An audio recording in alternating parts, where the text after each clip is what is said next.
Hello everyone, kitchen for অলে আপনাদের সবাইকে স্বাগত।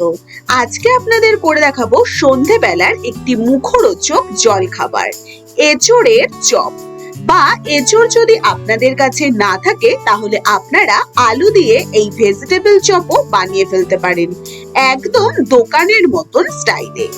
সন্ধেবেলা 1 কাপ চা আর মুড়ির সাথে হয়ে যায় এইরকম এঁচোড়ের চপ, আর তাহলে কিচ্ছু চাই না। ঝটপট রেসিপিটি দেখে নিন। যারা আমার চ্যানেলের নতুন বন্ধুরা তারা অবশ্যই রেসিপিটি ভালো লাগলে একটি সাবস্ক্রাইব করে পাশে থাকবেন।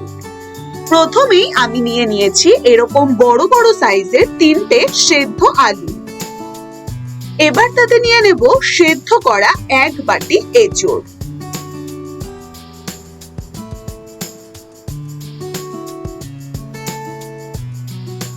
এবারে খুব ভালো করে এই দুটোকে ডলে ডলে মেখে নিতে হবে। খুব ভালো মতন দুটোকে ডলে ডলে মেখে নিন।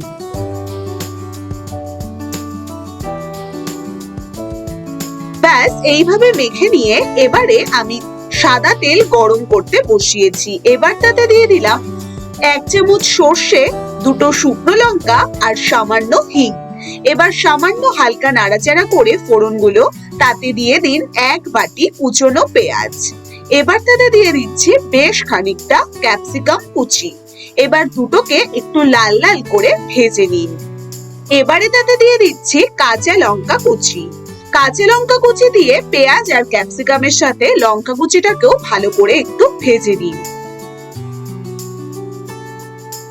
সবজিগুলো ভেজে নিলে খেতে তার স্বাদটা ভীষণ ভালো লাগে। এবার তাতে দিয়ে দিচ্ছি যে আলু আর সেদ্ধ করা এঁচোড় আমি মেখে রেখেছি, সেই মিশ্রণটা এবার এতে দিয়ে দিন। এবার খুব ভালো করে সবটাকে তেলের মধ্যে নাড়াচাড়া করুন 2 থেকে 4 মিনিট। খুব ভালো করে সবজিগুলোর সাথে এই এঁচোড়ের পুরটা খুব ভালো করে নাড়াচাড়া করে মিশিয়ে নিন।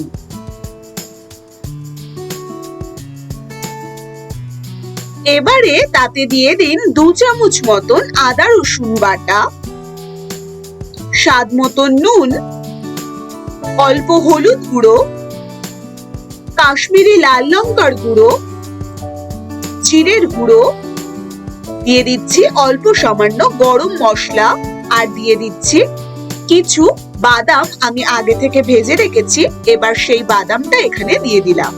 এবার খুব ভালো করে সবটাকে নাড়াচাড়া করে মিশিয়ে নিন। ব্যাস খানিকক্ষণ খুব ভালো করে নাড়াচাড়া করে 2 থেকে 4 মিনিট মিশিয়ে নিয়ে এবার যখন একটু টানা টানা হয়ে আসবে তখন এই সম্পূর্ণ পুরটাকে আস্তে আস্তে একটি বাটিতে তুলে নিন।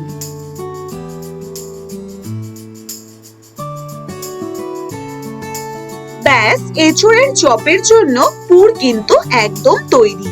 এবার এই পুরটাকে বেশ খানিকক্ষণ একটু ঠান্ডা করে নিতে হবে। ততক্ষণে আমি একটি ব্যাটার তৈরি করে নেব। এবার একটি পাত্রে নিয়ে নিলাম বড় চামচের 2 থেকে 3 চামচ ময়দা, তাতে নিয়ে নিন অল্প নুন, আর নিয়ে নিচ্ছি অল্প পরিমাণে গোলমরিচের গুঁড়ো। এবার তাতে দিয়ে দিচ্ছি 2 থেকে 3টে ডিম। এবার খুব ভালো করে মিশ্রণটাকে গুলিয়ে নিন। খুব ভালোভাবে মিশ্রণটাকে গুলিয়ে নিয়ে যদি প্রয়োজন হয় তাতে অল্প জল দিতে পারেন। এখানে আমি সামান্য জল দিয়ে আস্তে আস্তে ফেটিয়ে নেব সম্পূর্ণ ব্যাটারটিকে। ব্যাটারটা ঠিক এরকম হবে, একদম বেশি পুরো নয়, এরকম থিকনেস থাকতে হবে। ততক্ষণে আমাদের যে পুরটা বানিয়ে রেখেছি পুরটা অল্প ঠান্ডা হয়েছে। এবার আমি এইভাবে চপের মতো শেপে প্রত্যেকটি চপ তৈরি করে নেব। এইভাবে চপের শেপে দেখুন আমি তৈরি করে নিয়েছি। এবার একটি প্লেটে নিয়ে নিয়েছি কিছুটা কর্নফ্লেক্স, হাত দিয়ে একটু মুড়মুড়ে করে গুঁড়ো করে নিয়েছি। মিক্সিতে দিয়ে কিন্তু একদম ডাস্টের মতো গুঁড়ো করবেন না, হাত দিয়ে প্যাকেটের ওপর থেকে একটু হালকা হালকা গুঁড়ো করে নিতে হবে।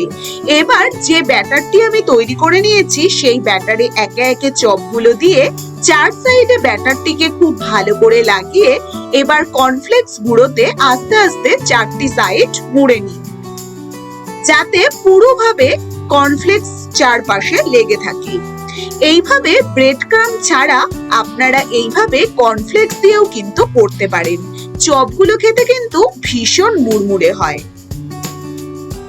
সেম প্রসেসে আমি একে একে সবগুলো তৈরি করে নেব। ব্যাস সেম প্রসেসে আমি একে একে বাকি সবগুলো চপ তৈরি করে নিয়েছি।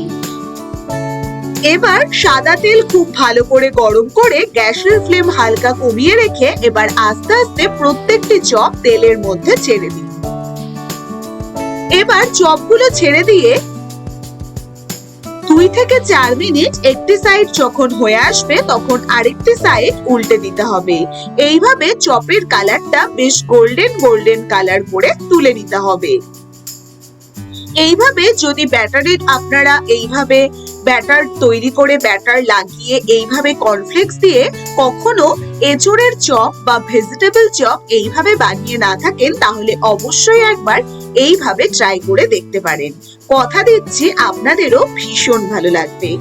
এইভাবে 5 থেকে 7 মিনিট খুব ভালো করে দুটো পাশ এইরকম সোনালী কালার করে নিয়ে এবার আস্তে আস্তে প্রত্যেকটি চপ গরম গরম তুলে নিন। আর এইভাবে আপনারা ঝটপট একবার বানিয়েই দেখুন। একদম দোকানের চপের মতোই ভীষণ টেস্টি হয়। ধরুন বাড়িতে অতিথি এসেছে, আপনারা অতিথি আপ্যায়নের জন্য বাড়িতে থাকা কয়েকটি মাত্র জিনিস দিয়ে বানিয়ে ফেলতে পারেন এই রকম ভেজিটেবল চপ। তাহলে আর দেরি না করে সন্ধেবেলার 1 কাপ চা আর মুড়ির সাথে হয়ে যাক এইরকম টেস্টি টেস্টি এঁচোড়ের চপ। রেসিপিটি সম্পূর্ণ দেখার জন্য আপনাদের অসংখ্য ধন্যবাদ। এভাবেই সকলে সাপোর্ট করো, তাহলে অনেক অনেক রেসিপি আপনারাও দেখতে পাবেন।